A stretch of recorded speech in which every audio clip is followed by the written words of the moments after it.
Capacitor का जो combination होता है वो दो तरीके का होगा, एक सीरीज कॉम्बिनेशन और एक पैरेलल कॉम्बिनेशन। 10th वगैरह में पढ़कर आए होंगे तो थोड़ा बहुत ध्यान होगा।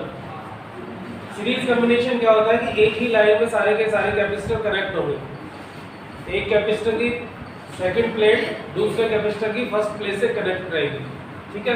तो आप देख रहे हो कि तीन कैपेसिटर आपको दिखा रखे हैं, जिनकी capacitance C1, C2 and C3 and they are connected in series with the battery या एक सेल जिसका पोटेंशियल कितना रहेगा आपको P दे रखा है, ठीक है। यहाँ से जो चार्ज जाएगा वो Q जाएगा और इसकी जो क्वांटिटी है, इसका जो अमाउंट है हर कैपेसिटर में से क्या रहेगा, सेम रहेगा। तो सीरीज कॉम्बिनेशन में चार्ज हर कैपेसिटर में क्या रहेगा, सेम रहेगा, लेकिन आप देख रहे हो कि यहाँ पर पोटेंशियल जो है हर पॉइंट पर क्या रहेगा, अलग अलग रहेगा।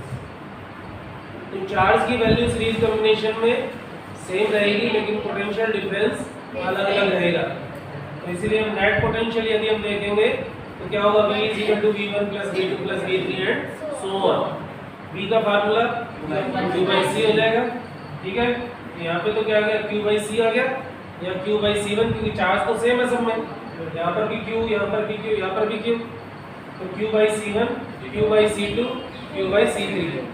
Q को कॉमन लेकर कट कर देंगे लेफ्ट राइट से, तो हमारे पास जो फार्मूला बनेगा सीरीज कॉम्बिनेशन का वो क्या रहेगा, 1/C = 1/C1 + C2 C3 and so on.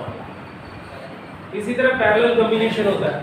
Parallel combination का डायग्राम सामने दिखाया हुआ है, आप देखो हर कैपेसिटर की, जैसे मान लो ये प्लेट है, किसी एक कॉमन टर्मिनल पर कनेक्ट है A पर, और दूसरी जो प्लेट है वो किसी दूसरे कॉमन टर्मिनल पर है B पर, और ये कॉमन टर्मिनल हमारा सेल से या बैटरी से कनेक्ट है। देख रहे हो आप, जैसे ही यहाँ से चार्ज Q जाएगा, एक पॉइंट पे जाते ही ये चार्ज डिवाइड हो जाएगा, Q1, Q2, Q3। इसका मतलब पैरेलल कॉम्बिनेशन में हर कैपेसिटर में चार्ज का जो अमाउंट होता है वो क्या रहता है, डिफरेंट रहता है, लेकिन पोटेंशियल सेम रहता है, क्योंकि एंड तो दो ही है, A और B, तो दो एंड के बीच में पोटेंशियल क्या रहेगा, सेम रहेगा। तो चार्ज अलग अलग रहता है लेकिन पोटेंशियल क्या रहता है, सेम। तो चार्ज नेट चार्ज देख लेंगे, Q = Q1 + Q2 + Q3 हो जाएगा। Q = CV होता है, तो यहाँ पे क्या हो जाएगा, C1 भी, C2 भी, C3 भी, B कॉमन लेकर कट कर देंगे, तो पैरेलल कॉम्बिनेशन का फार्मूला आपके पास क्या आ जाएगा, इस तरह से आ जाएगा, ठीक है। अब ये दो तीन चीजें आपको याद रखनी है, एक तो पैरेलल कॉम्बिनेशन में फार्मूला क्या होगा और क्या चीज क्या सेम रहेगी, ठीक है। इसी के ऊपर जैसे मान लीजिए कोई आपको न्यूमेरिकल दे देता है, सबसे सिंपल न्यूमेरिकल से स्टार्ट करते हैं। जैसे ये दे रखा है,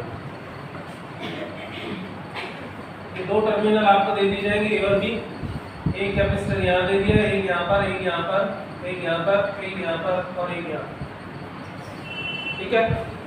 हर कैपेसिटर की वैल्यू 2 फैराड दे रहे हैं,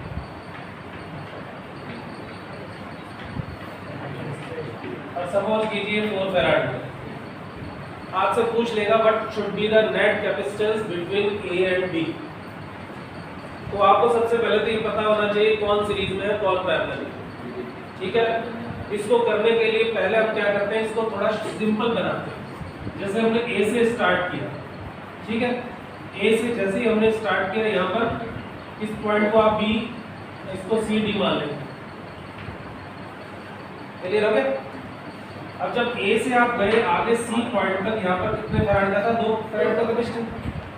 अब यहाँ से आप देख रहे हो कि चार्ज जो भी होगा वो डिवाइड हो जाएगा, डिवाइड हो जाएगा, तो इसका मतलब ऐसे कर सकते हो आप, डिवाइड हो गया, डिवाइड हो गया, तो इसका मतलब ये दोनों पैरेलल हो गए यहाँ पर। अब यहाँ से लेकर यहाँ तक चार्ज डिवाइड नहीं हो रहा, इसका मतलब ये जो रास्ता है यहाँ से लेकर यहाँ तक दोबारा आकर D से मिल गया, ये इस तरह से D पॉइंट से मिल गया, इसी तरह ये वाला पॉइंट भी D से मिल गया जाएगा, क्लियर। अब इस वाले पाथ में कितने कैपेसिटर है, 1, 2 और 3 है, और इस वाले में कितना है, एक ही है, और उसके बाद ये D आगे जाकर किससे गया, फिर ये वाला कैपेसिटर आ गया, और ये पॉइंट हमारा क्या हो गया, D। तो ये कितना है, 2, 2, 2, ये कितना है, 4, और ये कितना है, 2। अब आपको सब क्लियर हो रहा है इसमें कौन सीरीज है कौन पैरेलल है। तो सबसे पहले आप इनको सॉल्व करोगे, तो इनका नेट कैपेसिटेंस क्या आ जाएगा 1/c should be equal to 1/2 plus में 1/2 प्लस 1/2 एलसीएम कितना आ जाएगा 2 1 प्लस 1 प्लस 1 कितना आ गया 3/2 c की वैल्यू कितनी आएगी क्योंकि ये तो 1/c की वैल्यू है ना तो c की वैल्यू हमारे पास कितनी आ गई 2/3 को 4 से क्लियर अब ये 2/3 ये जो इसका नेट कैपेसिटेंस है इसके साथ किसमें है पैरेलल में है तो Cp का फार्मूला क्या आ जाएगा 2/3 प्लस 4 एलसीएम वही कितना आ गया 3 2 प्लस 12 तो कितना आ गया 14/3 अब यहाँ का जो नेट कैपेसिटेंस है वो 14/3 आया 14/3 2 और 2 किसमें है सीरीज में है सीरीज में तो 1/c should be equal to 1/2 plus 1/14 तो 3/14 हो जाएगा प्लस 1/2 एलसीएम कितना हो गया 14 7 प्लस 3 प्लस 7 कितना हो गया 17/14 इसका आंसर 14/70 17 फैराड इस तरह से आप इसके न्यूमेरिकल को देखें ठीक है किसी को डाउट